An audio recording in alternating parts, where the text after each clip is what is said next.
Bokeror, Bibouchem Abaïm, pour ceux qui viennent de Houl, Ezrat Hashem. Sheila, du jour, peut-on ou pas emmener sa voiture réparée dans un garage chez des gens où on sait que les pièces ne sont pas tout à fait cachères, c'est-à-dire qu'ils les prennent des voitures, comme il y a une nouvelle mode maintenant en Israël, où nos voisins d'à côté viennent nous prendre sous le siège de la voiture, donc en dessous des halakim. Ils viennent démonter pendant que la voiture est garée, comme c'est arrivé à Asher, Rabbi Asher Ayakar, qui est venu à un mariage, et quand il vient pour repartir avec sa voiture, il entend un grand boom. Ils lui ont volé une pièce très importante de 5000 shekels pour l'emmener dans leur pseudo-garage. Et bien sûr, quand tu viendras pour réparer ta voiture, cette pièce a été volée. À partir du moment où on sait que le garage où on va, vous savez, il y a un très très beau proverbe qui dit en hébreu « Chetzi mechir, chetzi avoda ». Méfie-toi beaucoup des choses qui sont beaucoup moins chères que les autres, parce qu'apparemment, c'est ou une pièce qui a un problème, ou une pièce qui est volée. Et je peux vous dire que même au niveau des travaux, même au niveau des choses qu'on achète, alors quand il y a des petites différences, c'est pas un problème. Mais quand tu vois qu'il y a une très très grosse différence, pose-toi quand même des questions, ne sois pas idiot à ce point-là. Et la question d'hier, c'était « Rav, peut-on emmener notre voiture? J'ai un garage. Bon, ça a pas l'air d'être des gens très cachers. Il n'y a jamais de problème avec eux. Ils te changent des pièces et tu payes au lieu de payer 7000 shekels. Tu vas payer 700 shekels. Quand c'est volé, effectivement, 700 shekels, c'est du net dans la poche. À Tchouva, il est fait à Alakha B'Shulchan Aruch Nifsak. Ça s'appelle Asur Be'echlet Mesayera Be'avera. Tu aides les gens à continuer à voler. Velachen Adavar ou Asur Leloshum Safek. Il est interdit d'emmener sa voiture chez des personnes suspicieuses d'être des gens qui ne sont pas agounim, c'est-à-dire ils ont plein de choses à droite, à gauche, ils n'avaient pas la veille, ils ont déjà le lendemain, ils ont nettoyé une pièce, on voit qu'elle n'est pas neuve. D'où est-ce que tu l'obtiens? Demandez la facture des choses et vous verrez que subitement, ça ne vous regarde pas, on n'a pas la facture, on vous l'amènera plus tard. Assour, Be'echlet, d'aider les gens à continuer à voler. C'est la première chose.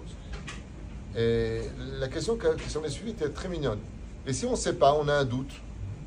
Le garage, il a beaucoup de monde. Les pièces, on voit des pièces dans les cartons, on voit des factures sur l'établi. Mais ça fait que, yesh limnoa, selon certains poskim, il y a lieu d'éviter d'aller chez eux. Il y a lieu d'éviter d'aller chez eux. Mais je dis, il existe une autre forme de voleur. Lequel?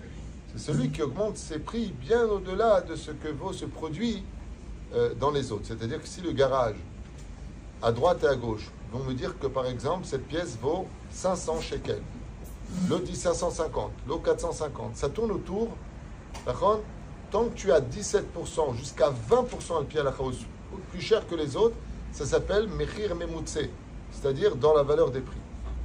Mais il y a des gens qui ont des garages très honnêtes, mais qui te volent, parce que leur marge va bien au-delà de ce que les autres garages pourraient prendre. Ensuite, il y a le service après-vente, il y a aussi le travail professionnel qui est fait. Alors c'est vrai que quand on va dans les maisons mères, c'est-à-dire celui qui a une Fiat, il va chez Fiat, celui qui a une Renault, il va chez Renault, celui qui a une voiture Mercedes, il va chez Mercedes. Ce sont des pièces qui sont originelles, tandis que chez les autres, ils mettent des pièces qui ne sont pas originelles. C'est-à-dire qu'elles peuvent s'emboîter, mais en réalité, vous verrez qu'au bout d'un certain temps, eh bien, ça va jouer un rôle malgré tout. Le problème, c'est qu'ils vous ont pris de l'argent dans l'équivalence de ce que cette pièce originelle valait le coup. Ça aussi, ça peut être du vol du côté des garagistes. C'est pour ça que d'avoir des bons métiers, c'est très important. Plombier, électricien. Il y a une émission en Israël qui s'appelle Qui est Tzadik. Je ne sais pas si vous connaissez cette émission. Et elle existe, je crois, aussi aux États-Unis et ailleurs. Ce sont des caméras cachées. Un professionnel du métier vient juste enlever un fusible. Ils amènent un électricien. Et il dit, oh là là là là, il faut changer tout le truc, ça ne va pas, c'est grillé. Tac, 10 000 shekels. Alors que le fusible, il coûte 1 shekel. Et voilà, donc il faut faire attention de l'autre côté. Bon, chez nous, grâce à Dieu, il y a beaucoup de sadikim, beaucoup sortent droits. Et même une fois, ils ont enlevé, j'ai vu une vidéo, ils ont enlevé juste quelque chose pour le masgan, un fil, ils l'ont débranché. Il faut changer tout le masgan, qu'on branche le fil. Non, non, non, cette pièce, elle n'est pas bonne, c'est vrai, 7000 shekels. À Rotaï, ce serait mode, les airs. On peut s'arranger dans la teshuva avec beaucoup de fautes qu'on a fait dans la vie. Dieu, il pardonne à Kippour, mais le vol, je ne pardonne pas, il faut venir rembourser. Et la reine, s'il y a vraiment un domaine sur lequel l'okeda est de l'itasek, c'est tout ce qui touche à la débauche sexuelle et au vol. On peut s'arranger dans le ciel sur certains points, le mérite, aval, tout ce qui est zéral et batala, tout ce qui est débauche vis-à-vis du ciel et tout ce qui est vol vis-à-vis de la terre ne se règle qu'à travers le fait de rendre ce qui a été défait. Quand on fait une faute dans le monde d'en bas, on détruit des mondes dans le monde d'en haut. Et on ne peut trouver dans la débauche sa place dans le Gan Eden que quand on a réparé ce que l'on a détruit dans le monde d'en haut. Sauf si on a fait Teshuvah, donc on peut le faire sur terre, ce serait dommage de payer après.